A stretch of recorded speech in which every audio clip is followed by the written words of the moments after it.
Hello, this is the video for the part one of the dry sump hoses. During this session, my catch tank rivets were loose and the bracket for that fell off. I think it's because I drilled the holes for the rivet a little too big. Um, so I ended up just putting some super glue on the other side of the rivets and pushed it back into where they were riveted before. So far, it's been okay. So I'm going to leave it at that for now. As for the actual dry sump hoses, I didn't get to complete it in this session. I will note sort of the issues I had, as well as I have some missing pieces, I believe. So there are two radiator hoses, one that goes to the bottom right-hand side of the car, and one that goes from the rear of the engine to the top left hand of the car. The bottom one works as is, even if it's kind of weirdly shaped.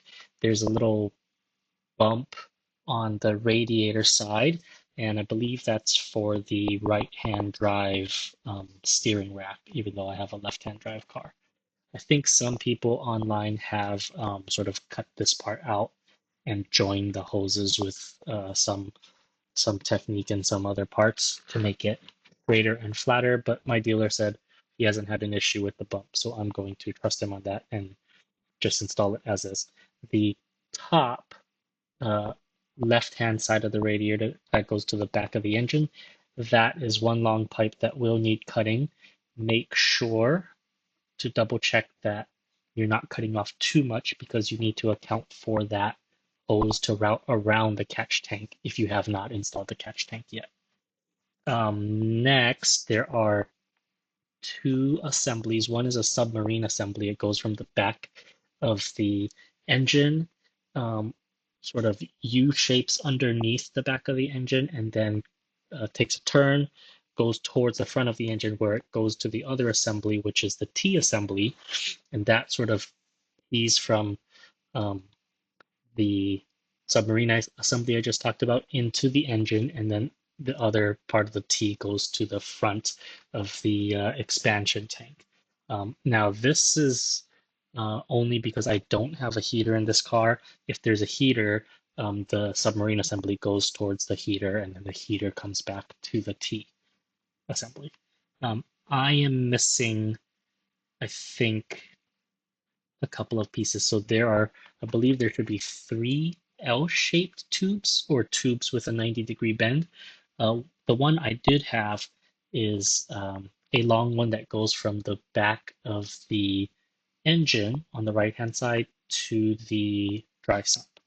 That does need a little cutting, and you take the cut part, and that's what goes from the sump to the catch tank. That one kind of just drops into the catch tank. I'll need to drill a hole for that in the catch tank to drop it in there. But the other two L shapes, one of them is supposed to go from the submarine assembly to the T assembly, in my case, since I don't have a heater. I don't seem to have that one, or I do have another L-shape hose, but it doesn't seem long enough to reach the T. So I have to email my dealer about that. The last 90-degree hose that I'm missing is supposed to go from the T to the expansion tank. I have a couple of hoses that can reach that, but because there's no built-in 90-degree angle, if I try to bend it myself, it kinks, and I believe that will probably be a problem for the engine. So I will have to message my dealer to send me some new parts for that. Um, the last thing of note here was that I was missing a nut to install onto the submarine assembly to attach the ground tag there. I just had to get it from Home Depot. I just took the submarine assembly and made sure I found a nut that fit. More next time.